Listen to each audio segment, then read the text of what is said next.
والقضيه خارج القاعه جريمه ارتكبت، هذه واحده يا اخ علي. الشغله الثانيه الدكتور فيصل صار له فتره يحشد الشارع انها تفريق الدستور من محتواه، انها عبث بالنصوص، انها احتراما للمؤسسه البرلمانيه. انا ماني فاهم الكلام هذا كله ليش يقوله. الحكومه مثل ما انت يا دكتور فيصل راوقت وقدرت تحشد الشارع يضغط على النواب بحيث ما يرفعون عنك الحصانه، هي عندها اساليبها. والدستور وزير، وزيرين، ثلاث، اربع، كيف الحكومه تلعب مثل ما انتم تروقون؟ نعم، بس اوقف عند مثامر قضيه الحصانه هي المشكله. انا ارجو ان تعطيني وقت. نعم اولا انا احب اكد بان ما حصل في بريطانيا، لم تستخدم القوات البريطانيه القوه والعنف الا بعد ان وصلت الامور الى الاضرار بالمصالح العامه. نعم. وهذا الامر المفروض هذا يفند كلام استاذ حسين. هذا موجود في بالاخبار وفي كل موقع يقدر يتجه له. نعم. الامر الاخر قذفوا عليهم قنابل غاز ببريطانيا، شلون؟ اللي خليه يقذفون على الشعب الكويتي من اول قنابل غاز ولا انت الحين راضيين يطقونهم بعصا، يطقون عليهم قنابل لا لا، اسلوب فض المظاهرات. انا قاعد اقول التجمهر غير والمظاهرات غير والشغب غير. ارفع حالات الخطر اللي هي الشغب تتعامل وياه بهدوء وحكمه اللي هو ارفع درجه الى الاضرار بالمصالح العامه. شنو المصالح العامه؟ بيوت الناس، مصلحه المباني. نعم. او الاملاك. في نفس الوقت تستخدم الاولى الصياح بصوت عالي والهجوم المباغت بدون ما تمد يدك على الناس، استخدام الوسائل الاخرى، الماء، الغاز، وكل الامور الاخرى. هذا من ناحيه. اما من ناحيه وجود اشخاص يبو الراس من سمو رئيس مجلس الوزراء، انا احب اكد لك اذا انت تملك معلومه عن اشخاص مثل ما تقول يتم دفع الى بعض النواب ملايين، انا قاعد اقول لك امام الشعب الكويتي انا اتحمل مسؤوليه اذا الان تطرح الامر هذا او تزودني باي معلومه، اذا ما قدام كل البشر قدامهم. لكن احنا ما يجوز ان نتهم في يعني كرامات الناس او سمعتهم. بكل صراحه مع احترامي لك دكتور فيصل اتهم ولد عمك النائب ناصر دويلة انه اخذ رشوه من رئيس الوزراء. ولد عمي وانا بعدين ولد عمي كل اهل الكويت عيال عمي. وانا ما ايدت الدكتور فيصل بانه يتم تطرق لاي اسم.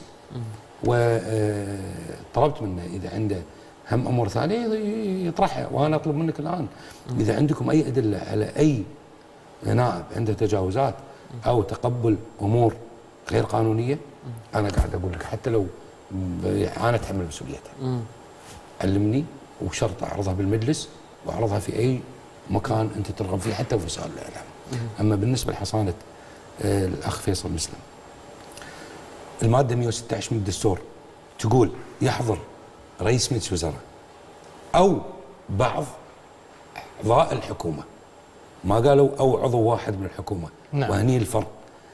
الحكومه اذا كانت مؤمنه بان قضيتها صحيحه وان فيصل المسلم يجب ان ترفع عنه الحصانه، يا اخي تحضر بكل. بس حضورها بشخص واحد ما يبررها دستوريا؟ لا لا ابدا. نعم. الدستور يقول ماده 116. عرف اليوم يعني المجال السابقه في قوانين يمكن اقرت بحضور وزير. العرف غير. نعم. العرف ينتفي في وجود قانون. ولكن ما هو ردك على صحه انعقاد يعني جلسات من انشاء الدستور الى الان وبحضور وزير واحد؟ المفروض الجلسات هذه توقف. العرف غير. انا اتكلم عن الناحيه الدستوريه في قضيه حساسه. نعم. طاب واثقه بان العمل اللي تكون فيه صحيح ولا تنوي خرق الدستور او خرق الماده 108 110 تحضر كل طاقمها ويتم رفعه الحصانه او لم ترفع.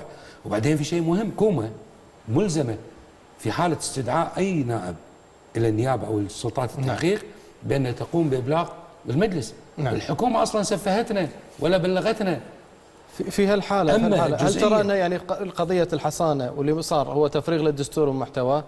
أي محاولة لضرب أي مادة من الدستور هي محاولة لتفريغ الدستور من محتواه، وضرب المواطنين هي خرق للدستور، وقبولنا بهذا الشيء يعني قبولنا بانتهاك حرمة الدستور. وهذا الشيء أنا قاعد أتكلم، أحترم كل من يعمل في هذا البلد ومن لا يعمل من الطفل إلى الكبير.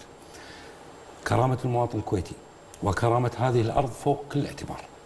حضرة صاحب السمو أمير البلاد يامرنا أمر في كل وقت وفي كل مكان، ولكن يجب أن نبعد المقام السامي عن هذا الأمر.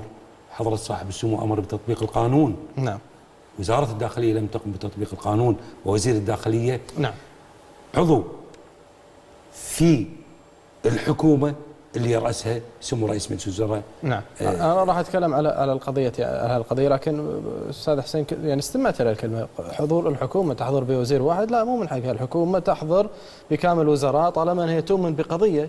ما يخالف. بالنسبه لحضور الحكومه بوزير واحد دستوريا انا اراها وجهه نظري الشخصيه انه كافي وزير واحد لانعقاد الجلسه، دستوريه انعقاد الجلسه، لكن انا ارى ان الحكومه تحضر بكاملها. نعم في عده جلسات لازم تحضر الحكومه كامله، لكن الحكومه انا اريد اقول لك مثل ما الدكتور فيصل والجماعه اللي معاه النواب حاولوا يبينون للشاعر ان تفريق الدستور من محتواه وعدم احترام الامه وقوانين نصوص الدستور، والناس ضغطت على النواب بحيث عدم رفع الحصانه، الحكومه كذلك عندها اساليبها وعندها خططها بانها تعمل بذلك، لكن الحكومه اوكي حضرت الوزير في 50 نائب، ليش ما حضروا؟ وينهم؟ اللي هم منابعكم بالنواب. الحكومه غيبتهم من الحكومه، الشعب يحاسبهم، انتم مع النواب ربعكم تتصافون على ما قالوا. النقطه الاخرى، هو الان العنبو ثامر يرى بان ما حصل الدكتور فيصل مسلم يفرق الدستور من محتوى، مع ان مستشارين مجلس الامه بعضهم قالوا ان لابد من رفع الحصانه، وفي خبراء دستوريين قالوا لابد من رفع الحصانه وليس هي تفريق من الدستور من محتوى، وفي اراء ايضا قالت لا اللي يحصل الدكتور فيصل غلط، نحترم الاراء كلها. شو اللي يفصل الموضوع هذا؟ الدكتور فيصل مسلم بدال لا يدخلنا بهذه الازمه اللي دخلناها اليوم وقاعد ندفع فاتورتها اليوم، كان بامكانه ان اول ما يروح المحكمه يطعن بعدم دستوريه محاكمته استنادا للماده 110 108 اللي هو دائما الان يتحصن فيها. نعم. من اول ما توصل الدكتور فيصل المحكمه اطعن بعدم دستوريه ويحال الامر الى المحكمه الدستوريه. المحكمه الدستوريه هي اعلى سلطه عندنا في البلد في الامور الدستوريه، تفسر ذلك، قد تحكم لك بمبدا قانوني يحمي ما سياتي من بعدك من الاجيال اللي راح تجي بعد ذلك النواب، ويحمي النواب زملائك الان. لا اذا المحكمه الدستوريه رأت ان هذا غير تفريق دستور محتوى وانت محاسب بسبب انك ارتكبت جرم خارج القاعده والى اخره، ادفع جريره ما عملت من افشاء اسرار، اللي هناك في حد حق النواب يعرفون حدود صلاحيه، دخلونا بازمه وراء ازمه ودخلونا ظلم علشان حصانه الدكتور فيصل مسلم، هذا غير مقبول. ما يخالف. ليش ما رحت المحكمه الدستوريه ابو ثامر؟ ليش ما رحت المحكمه الدستوريه لحسم هذا الامر؟ لازم ناكد على شيء واحد، القضيه ما هي قضيه فيصل مسلم. قضيه منو؟ القضيه قضيه صفه فيصل مسلم كنائب مجلس أمة. نعم. وهو محمي بالحصانة وفقا للمادة 108 110. نعم. إذا كانت الحكومة واثقة ثقة عمياء بأن ما قام به الدكتور فيصل مخالف للدستور وبعيد عن أمر الحصانة، يا أخي لا نقول حق النواب ليش ما يحضرون، احنا حضرنا 30 نائب و31 نائب في الجلسة 3 جلسات، خلي يحضرون 16 وزير 15 وزير. الاخ ابو سعود الله يذكره بالخير ورده بالسلامه يحضرون 15 وزير. اما بالنسبه للنواب الاخرين هذا حسبهم الشعب، وهذا البيان صدرنا فيه. القضيه يجب ان نعي بانها قضيه دستور وليست قضيه النائب فيصل مسلم. دستور هذه صفه دستوريه للنائب. لا ما يخالف صفه دستوريه، لكن النائب لما حصن بما يبدي من اقوال واراء، النائب ما له حق يروح لاسرار مصرفيه خاصه ويفشيها قدام الله وخلقه. هذا غلط، هذا حساب شخصي لسمو رئيس مجلس الوزراء، ما حد له حق يطلع عليه. زين بتقول لي والله دفع رشوه حق النائب ناصر الدويلة، ناصر الدويلة طلع وبين وفند. زين ما في شيكات ثانيه طلعت، وانا اجزم ان بعض النواب يملك صورته، لكن يعلم علم اليقين انها ذهبت الى مؤتمرات كشيك النائب الفاضل الدكتور وليد الطبطبائي، انها ذهبت الى حالات انسانيه، حالات علاج، حالات تعليم لسمو رئيس مجلس الوزراء تكفل فيها. ايش معنى الشيك هذا كان رشوه؟ مو من حقك انك تطلع عليه او تفشيه او تشهر. بس حصانه نائب هذه مثل لا الحصانه ما هذه جريمه. هو ايش قال قبل شوي العنبو ثامر؟ قال قانون ينسخ العرف. زين في قانون سجن 3 شهور لمن يسرب اي شيك مصرفي، حمايه لاقتصادنا. اذا اليوم رئيس الوزراء وهو الرجل التنفيذي الاول بالدوله حساباته صايره مثل ما تقول بالكويت قرقاشه، الكل طايح بيدها، بالانترنت مليانه. شبكته وغيرنا من المواطنين البسطاء، من بيجي يستثمر عندنا؟ من بيجي يحط ودائع عندنا؟ هذا غير صحيح. خلينا نتكلم من الناحيه القانونيه، العضو غير مسائل عما يبدي من اراء واقوال داخل القاعه. نعم. لكن ليس من حق الحصانه ما تحميه اذا ارتكب جريمه. وهذا اللي ارتكبه الدكتور فيصل مسلم بنظر النيابه وبنظر وجهه نظر المتواضعه وكثير من المستشارين، هذه جريمه. اذا من يفصل فيها؟ انا ارى انها جريمه، وغيري يرى انها جريمه، وغيري من المسؤوليه راوا ان ذلك ما له ماده 110 ما لها شغل بالاستدلال اللي قاعد يستدلون فيه. مثابر شو الكلام؟ اولا التشيك ما هو كشف اسرار، تشيك اداه دفع، ولا يعتبر من الاسرار اللي